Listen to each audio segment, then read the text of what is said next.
Hey everyone, it's Ethan here from FutureFit. Today I wanted to talk a little bit about back training as well as back anatomy. Before we begin, I want to introduce myself. My name is Ethan. I'm a senior in high school and I'm currently studying to be a sports medicine doctor. I've been training for just under 2 years and I find anatomy and kinesiology really fascinating. With that out of the way, let's get into the anatomy of the back.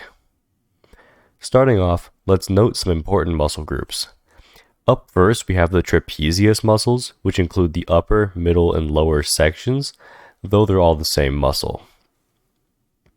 These can be effectively targeted with any horizontal pulling movement as well as shrugs, though if you incorporate deadlifts into your workout routine, you shouldn't need to shrug.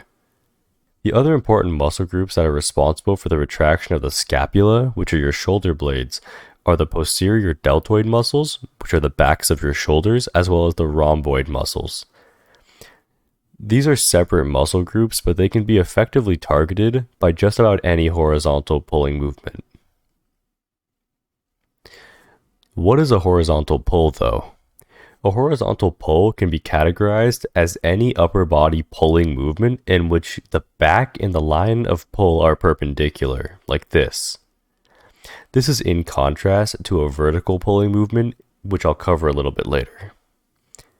A few examples of horizontal pulling movements is the single arm dumbbell row, in which you lean with your knee on a bench and pull a dumbbell up towards your abdomen while focusing on the strong contraction you'll feel in your rear delts and your rhomboids. If you don't have weights, you may find an inverted row to be more effective. An inverted row is demonstrated here, and it's performed by lying on your back and holding onto the bar. The further horizontal you get, the harder the exercise becomes. All you need to do is use your arms and focus on your back, pulling yourself until your chest touches the bar and then lowering yourself back down. A few other exercises that you can do for a horizontal pull are bent over barbell rows or seated cable rows. Now let's move back to the anatomy chart. The latissimus dorsi is one of the most important muscle groups for an aesthetic physique. It provides a width to your back and your upper body, giving you the appearance of broad shoulders and a thin waist.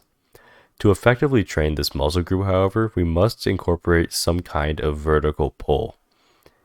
A vertical pulling movement is categorized by a pulling movement in which you're pulling the weight parallel to your back. There are two main vertical pulling movements, one being the lat pull down. This movement does require some kind of machine or pulley system. To perform the movement optimally, you should experiment with your grip width and find what's most comfortable for you. To start though, you should choose shoulder width distance and face the pulley.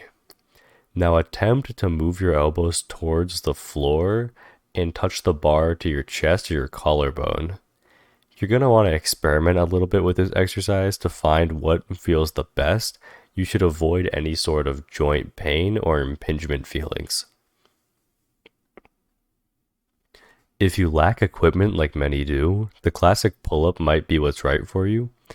This movement is going to be very challenging though if you haven't practiced it, so you might want to use resistance bands under your feet for assistance. To begin, hang from the bar with your hands facing forward and shoulder width apart. Now, to begin the movement, you're going to want to drive your elbows down towards the floor while keeping your back straight and squeezing your lat muscles as hard as you can until your chest touches the bar or gets reasonably close. Lower yourself all the way back down with control until your elbows are completely locked, and then repeat that for reps. Anyways, that's all I have today for back training. With these movements in mind, you should have an idea of the best movements to train your back, or at least some of the classic ones. This doesn't involve how to program this or how to include this into your workout, but just having this list of exercises might help you to put one together. Thank you so much for watching, and I hope this was helpful for you, and we'll see you in the next FutureFit video. See you later.